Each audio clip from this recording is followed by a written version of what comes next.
గురువుగారు శరీరంతో ఉండడమే అదృష్టం, ఆయనతో కలిసి తిరుగుతున్నావు వాల్మీకి రామాయణంలో విశ్వామిత్రుడితో వెళ్ళడమే అదృష్టం అన్నాడు రాముడు. ఆయనతో విడితే చాలన్నాడు. అంత జ్ఞానం ఆయన వలననే వస్తుంది. ఆయన్ని చూస్తే తెలుస్తుంది ఎలా ప్రవర్తించాలో. ఎందుకు ఉపదేశం చేయాలంటే ఏం చేయాలి? నేను ఉండాలి చేయడానికి, వినేవాడు ఒకడు ఉండాలి కదా. అప్పుడు నేనున్నాను, వినేవాడు ఉన్నాడు అని మాట్లాడితే నిజానికి రెండు లేవు, ఉన్నది ఒక్కటే అన్న భావం నుంచి కిందకి రావాలా వద్దా? హాయిగా ఒకటిగా ఉండడం సంతోషం. మరి ఎందుకు వచ్చారు? అది త్యాగం. త్యాగే నైకే అమృతత్వమానసు. నేను చెప్పకుండా శరీరం వదిలేస్తే వీళ్ళకి ఎప్పటికీ తెలుస్తుంది. కాబట్టి చెప్పాలి. గురువు తన ఆయుర్దాయాన్ని వాక్కుగా మారుస్తున్నాడు, ఊపిరిని వాక్కుగా మార్చి శిష్యులకు మంచి మార్గం చూపిస్తున్నాడు. అది ఉపదేశం.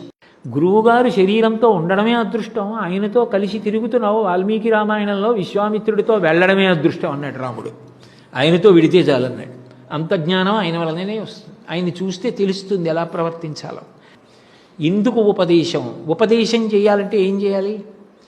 నేను ఉండాలి చేయడానికి, వినేవాడు ఒకడు ఉండాలి కదా.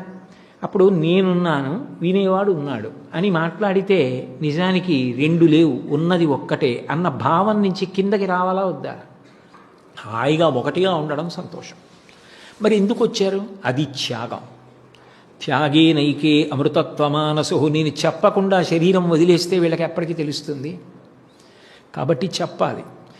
గురువు తన ఆయుర్దాయాన్ని వాక్కుగా మారుస్తున్నాడు, ఊపిరిని వాక్కుగా మార్చి శిష్యులకు మంచి మార్గం చూపిస్తున్నాడు.